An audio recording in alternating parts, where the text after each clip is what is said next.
Noor was a young man living in a fantasy world who was pretty strong for his age and very well liked by everyone in the town. He worked a job requiring manual labor, but even his boss was impressed by his work and never said a word against him, as he was the best worker that he ever saw. One such day, after taking his daily wage, he was about to head back when he suddenly hears the voice of a woman screaming for help coming from a nearby cave. He immediately rushes over even after his boss tells him not to, as it could be dangerous. He ignores everyone's warning and enters the cave only to see a girl wrapped in magical barbed wire while an adventurer's party face off against a giant demonic bull. Ever since he was a child, he always had to take care of his mother and the household because his father never came back with the milk. But he took it as a champ and started taking care of the house. His mom was sickly and mostly bedridden, so he made hot soup for her to drink while covered in soot and told her that he is going out to hunt some rabbits so she can have some protein for dinner. His mother cleaned his face while apologizing for not being able to give him anything in life. But Noor put on a brave face and told her he doesn't need anything anyways.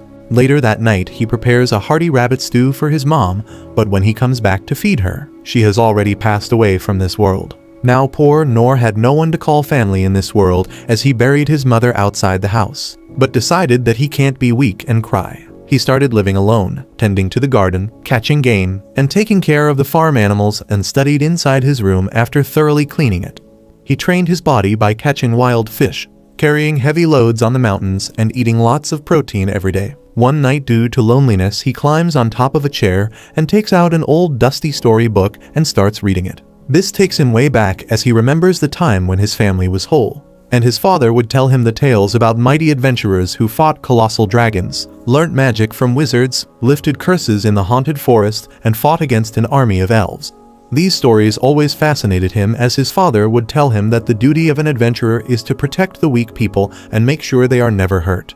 This gives him inspiration to do something with his life, and next day, after tending to animals, he gets ready to leave his hovel and move towards the city to try and be an adventurer. He stays in the forest at night with a campfire, and by the next morning he arrives at the beautiful city of his kingdom. He enters the giant main gate and is completely blown away to see the amount of people roaming around the markets, selling their goods, and people buying swords and fruits at the same place.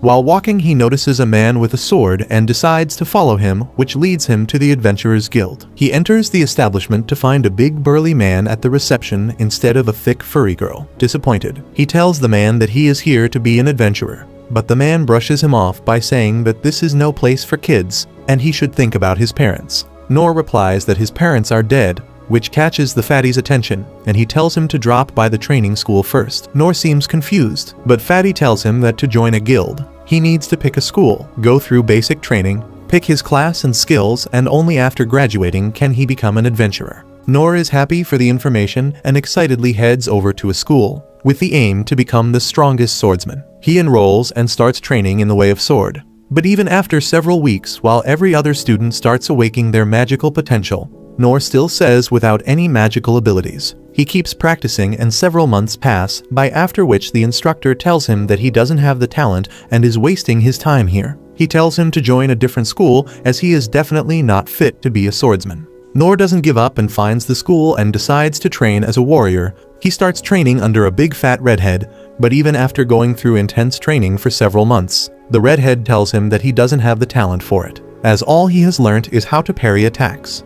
He then goes through several different schools, first as a hunter, but he gets kicked out. After that, he tries to become a thief, but gets rejected as he has no talent for it. He then goes to become a magician but fails even in that, so finally decides to become a healer, but fails and returns back disappointed. The fatty is shocked to learn that even after spending months at every school, he didn't learn a single thing, and tells him that unfortunately, there is nothing he can do to become an adventurer. Disappointed in himself, Noor leaves the city and returns back to his cottage in the woods, but he decides that he is not going to admit defeat and creates his own training setup with a sword. He decides to perfect the one move that he learnt, which was to parry and deflect attacks aimed at him. He spent days perfecting it day and night, and finally, after a year of rigorous training, he became strong enough to parry 10 attacks at once. He decides to keep training, and 3 years pass by, after which he manages to parry 100 swords at once, but gains no new skills. He keeps training endlessly to the point where his sword breaks. 14 years pass by as he realizes that in these past years he has trained every single day and is now able to parry 1,000 swords at once without fail. Despite putting this much hard work, he doesn't gain any new skills, but still decides to head over to the Adventurers Guild once more. This time he meets with a young girl who looks at his skill set, only to advise him to visit the training school. Nor tells him that he has already been through them, which surprises the girl, as she tells him that he doesn't have any skills to make him an adventurer. Nor gets disheartened once again when the fatty comes out and barely recognizes him. They sit down to talk over some beer. When Nor tells him about his training for the past years, Fatty tells him that there are ranks in an adventure from E to S, but even to become E rank, you need at least one skill, which Nor doesn't have. Nor gets sad, but Fatty tells him that not many people know, but there is another rank below E, which is F. There are some limitations for F-rank adventurers, as they can't take kill quests or work in the forests outside the city. They can only take odd manual labor jobs in the city,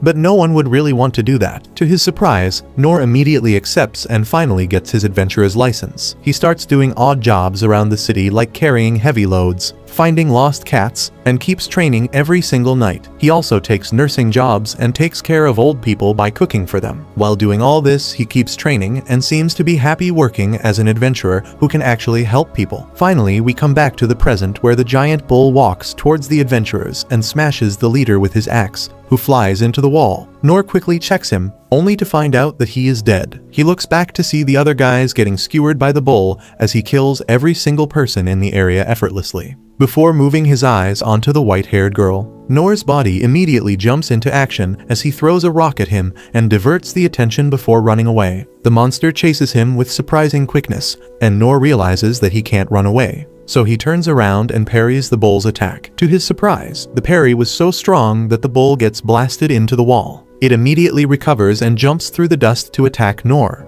but he is able to parry the attacks again and again as he realizes that if he misses a single parry, he is as good as dead. He tries to find an opening, but realizes that he doesn't have a single offensive skill to actually land an attack. His swords start chipping, but the demon turns towards the girl and rushes towards her. Nor immediately uses his feather step ability, which increases his speed to appear before the bull and deflects the attack once again at the cost of his own sword. He remembers his father telling him that an adventurer defends the weak even at the cost of his own life, so he stands his ground even with a broken sword.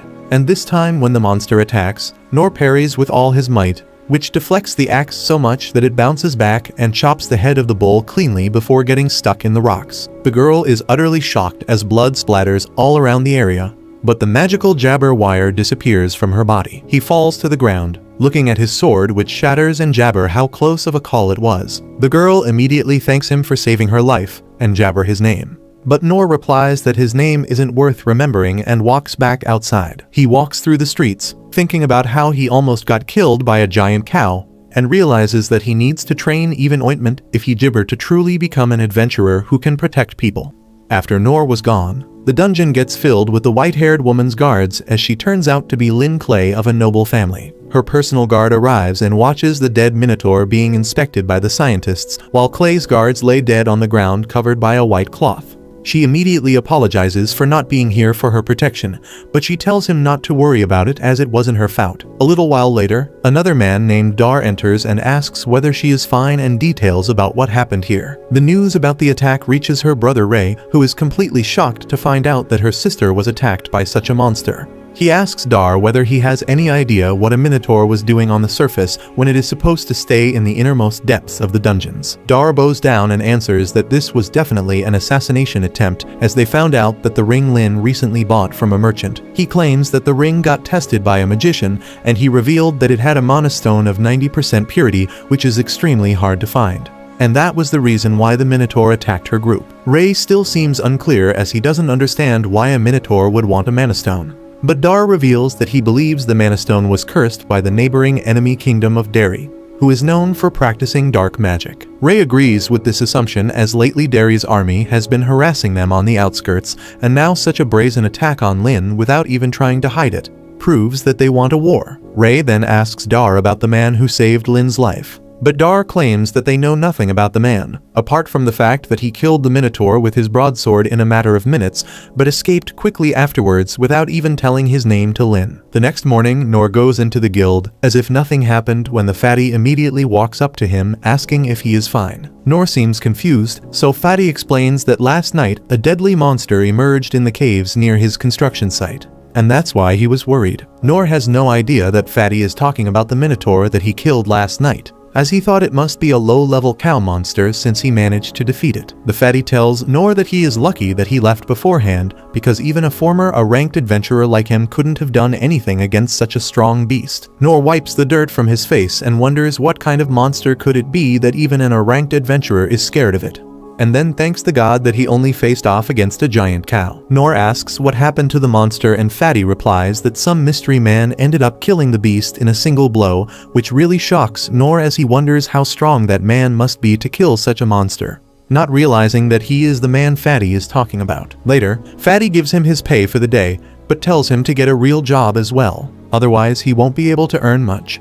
Before he could reply though, a hooded figure appears behind him and calls him out. Nor turns around only to find the white-haired girl he saved yesterday, and asks how did she find him. She apologizes for following him, but claims that she used her long-distance detection skill to find him. He asks whether she learnt it from the thief schools, but she claims that she is from the magician branch, but has equal skills in all the 6 branches. Lin notices that she is drawing way too much attention and asks Nor whether they can talk somewhere more private. But before he could reply, Fatty grabs him and asks what the hell did he do. Nor replies that he didn't do anything wrong, while Lin deploys a soundproof barrier and asks him to come with her. They both exit the guild and walk through the streets to a desolate area, where she tells him that she really wanted to thank him, as not only did he save her life, but he also saved the life of a lot of citizens. Nor still doesn't know how strong he is, so he claims that she is so talented, and he must have ruined her plans by butting his head in between. She tells him that it's not true. In fact, if he didn't come to her aid, she would have probably died there. She then claims that she wants to reward him for his help, but Nor immediately replies that her gratitude is enough. Lin, however, is not so easily pushed away, and she tells him that she is a person of status here, and even her father would like to thank him personally. He again refuses, which shocks Lin, who has no idea why a man would refuse a reward from a noble. She asks whether there is anything troubling him, and even claims that her father will give him a lot of land if he wants it. But Nor keeps rejecting her offers. He tells her that he doesn't need anything from her, which makes her tear up, as she feels obligated to repay him for his help. She tells him that she won't move from this place till he accepts her gratitude, which reminds him of the time when he did the same to one of the instructors of the healing school branch. He finally gives in and agrees to meet with her father, but refuses to take any over-the-top rewards. This makes her happy enough, and she uses magic to conceal both herself and him as they walk through the city back to her mansion. When they finally reach her house, Nor is completely shocked, as he has never seen such a big and lavish place. They walk by the guards and enter inside, while Nor wonders whether this girl is a noble if she is so rich. On the way, they end up running into her personal guard Ani, who looks at him suspiciously and asks who he is. Lin tells her that this is the man who saved her life, and she immediately softens up, claiming that she will take them to the Lord. They follow Ani through the gallery when Nor spots a guy wearing yellow armor waiting by the window, and he immediately jumps into action, spinning his lance before pointing it towards Nor, asking who the hell he is. Ini tells him to back off as he is Lin's guest, but this Pikachu-looking asshat ends up making fun of Nor for looking poor. Ini introduces him as Gil and asks him to accompany them into the room, as she still doesn't fully trust Nor. They wait outside the hall as Lin's father Clay was talking to his son about the chances of war increasing, as they remember the last time they met with the King of Derry, who ended up insulting them and threatened to wage war against them if they didn't give them access to all the dungeons in their kingdom. Soon the door opens, and they all enter the hall, and while both Ini and Gil drop to one knee in front of their lord, but Nor has no clue who the man seated on the high seat is, so he simply walks ahead without a single care alongside Lin. She introduces him to her father, claiming that this is the man that saved her life, and immediately the lord got up from his seat and moved towards Nor, thanking him for saving the life of his girl. Nor tells him that he is not